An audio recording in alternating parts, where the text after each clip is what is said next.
Hi everyone, welcome. Today I have Apple AirPods for headphones and I'm going to show you how can you easily enable personalized spatial audio. At first we have to open our settings app. Now we have to head into Bluetooth settings. Now we have to click on this device info button over here.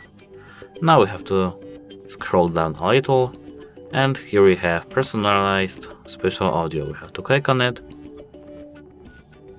And now we can click stop using personalized spatial audio. And now we can enable this spatial audio by clicking on it. Now we can click continue, start capture, and now here we can capture our personalized spatial audio.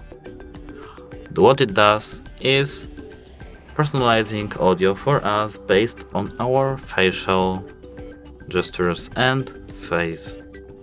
That's it. Hope it helps you. Goodbye.